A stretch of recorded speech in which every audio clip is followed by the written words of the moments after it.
You know what I like to do in Magic? I like to spend money. Lots of money. Endless money, honestly. If there's an opportunity for me to spend more of my money on more products, that's what I want to do. And I think that's what most people want to do, right? I think that's what we all like to do, right? We like to spend endless money on cardboard. As much as that's a joke, I think a little bit of it is true. What can I say? A Magic player is just kind of a sucker for fancy looking cards. And I think this is kind of a long-standing issue in the Magic community. Is like we complain about how expensive things are, how crazy it is that we spend this much money on this, and then we go ahead and we spend like $1,000 on a deck because we're just moon brain apparently. And I don't think there's anything inherently wrong with spending lots of money on Magic, and I think if you have the money and you feel comfortable spending it, go for it. If you're having a good time, then that's what you're paying for. It's always been a transaction for, hey, you make me buy cardboard, but the cardboard makes me happy, and then that's what the deal is, and that's always been what the deal, and we're okay with that. At least some of us who understand the concept of companies making money off of us.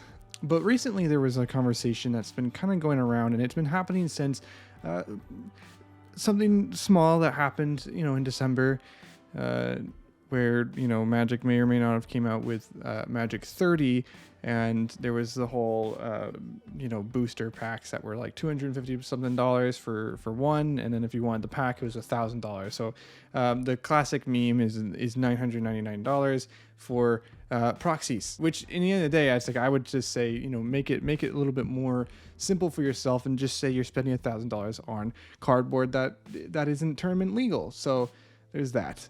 And there's nothing wrong with buying those, and there's nothing wrong with even playing them, even though most of them are not legal in most formats. But hey, that's fine. But what I don't understand is when people get angry about every single thing that Magic produces at this point, like just any kind of bundle, any kind of extra thing, people are just kind of bashing it and destroying it. And honestly, I was starting to buy into it because after Magic 30, I was thinking, okay, maybe they are kind of switching over to this cash grab format where there's like going to be 70,000 different kinds of skins for one, type of character in the game.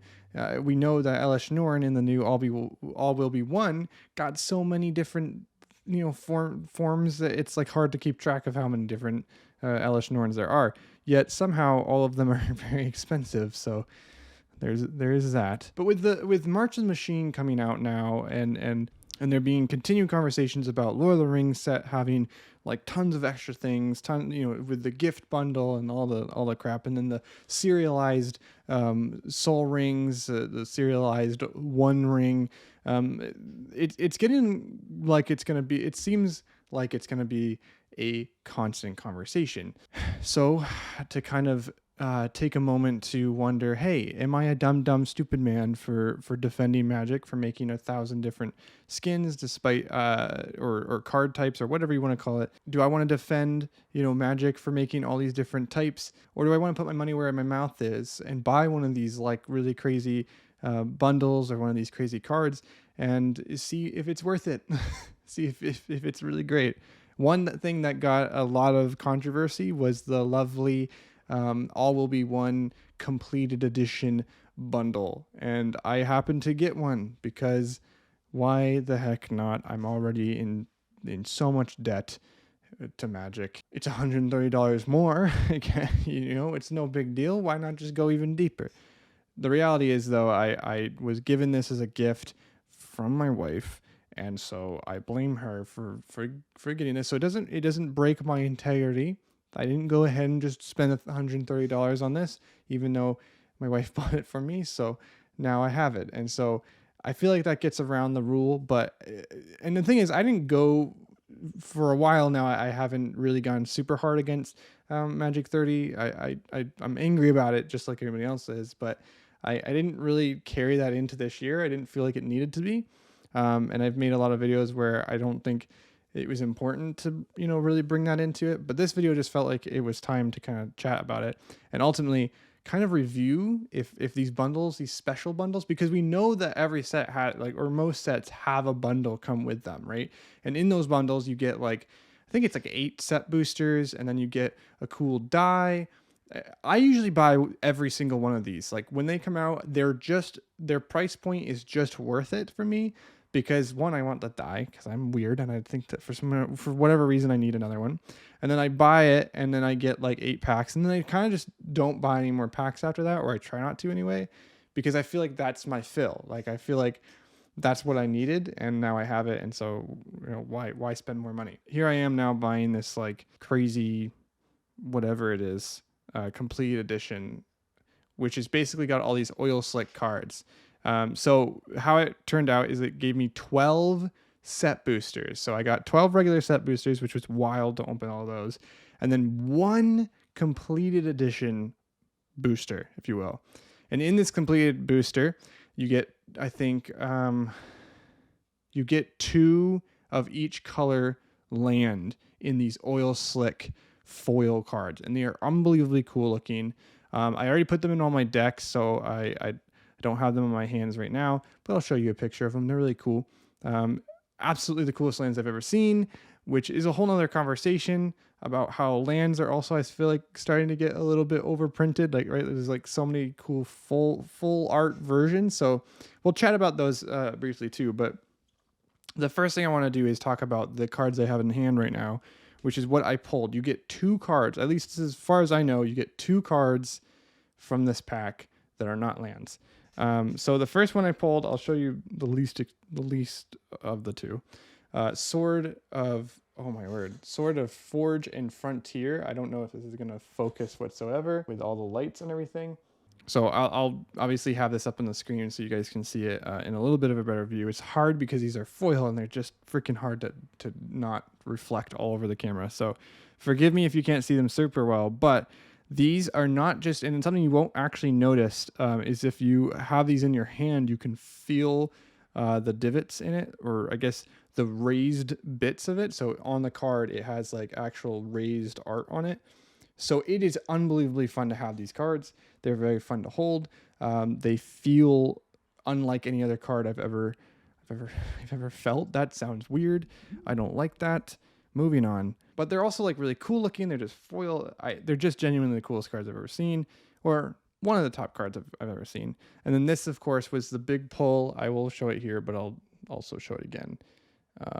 That's Elesh Norn. Yeah, I pulled an Elesh Norn. Elshnorn. I don't know if I feel like I'm saying her name wrong, but with Norn, Mother of Machines, she's got a lot of prints, so I had to go look at which one I got. It turns out I got the 3rd most expensive one, which is kind of hilarious to say. I think there's like 6 or 7 different prints of her, which is also kind of crazy to say. But when I got her, I was pretty excited, and I'm pretty happy to have her. Like, honestly, gosh, it's such a freaking cool card. Like, it genuinely makes me happy to look at this.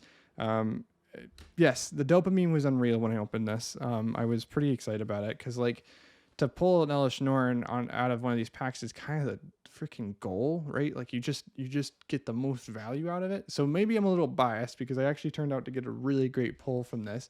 Maybe all the other people who have, reviewed these bundles are like, hey, I actually got a pretty bad couple of cards. So I don't know if that's the case for everybody else, but I got a good pull. And so not the best card out of it. There's 2 other cards that are more expensive, and there are the Mother of Machines herself. So I'm happy. Like, I genuinely, like, I opened this and of course I was happy. I think most of us would be happy to open one of these things. And I don't think that's the issue. I don't think anyone is complaining that these are cool to open or look at. I think it's more just like, well, I want it and I can't get it. And I think that's the core of the Magic issue, is that, it's expensive. Like, how can I afford, $130 on just Magic? It's tough. Personally, if you're in a position where you can get one of these, and this is going for the future too, and I don't want to like just date this for this video. If you're going to get a bundle, if you're going to get some special version of a bundle, there's no way in heck that they're doing this just once. They're going to do this again, and when they do, I highly recommend going for the special bundle over buying packs outright. Now, the reason why I say that is because not necessarily this is like great value or anything. It is good value. Like it's not bad or anything. You're not getting like completely ripped off. $130 for 12 set boosters plus this thing that could get you in this case, a $90 card. And then if I got a $90 card and a $44 card in that one pack. I'm not even going to talk about the set boosters. I did get some good cards, nothing crazy, but I did get some pretty good set boosters.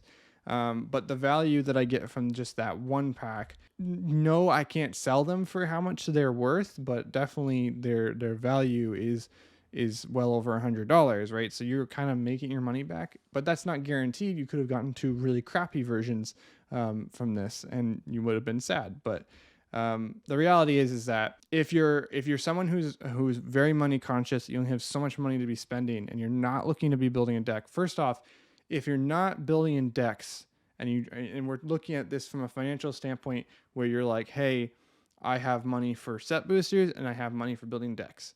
If you have like over $100 for building decks set aside for that, and then you have $130, available for a sick bundle, yeah, go get the bundle instead of buying $130 worth of packs. That's just my opinion. I don't know if there's necessarily anything wrong with going with one way or the other.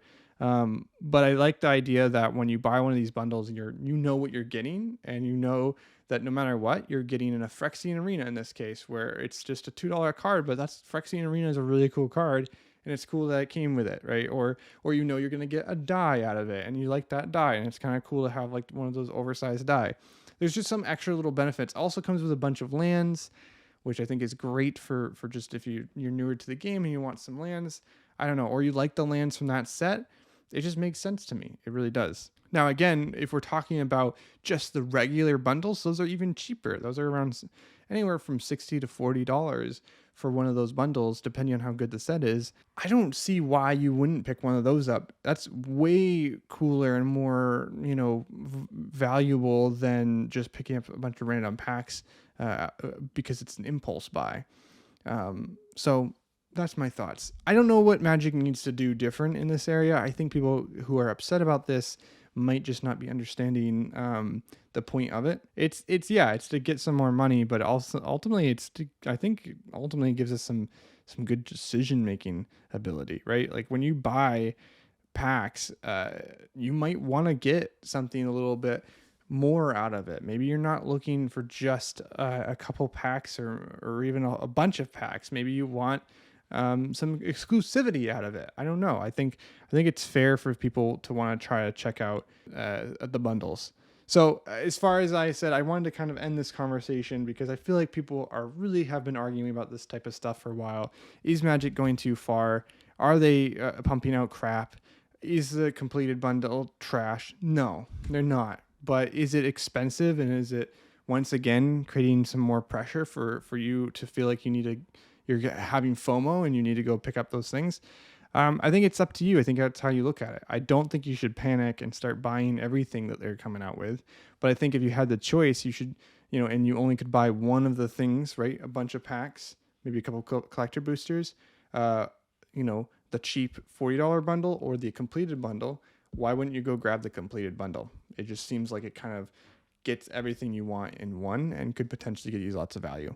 Again, going forward in the next couple of sets that we're going to be seeing, I think it's the same logic that you need to use going forward, right? So for Lord of the Rings, yeah, I'm probably going to buy a bunch of different things, but if I were limited significantly or I didn't want to spend lots of money on this set, I probably would go with one of the bundles, maybe the special gift bundle later. I'll probably pick that up.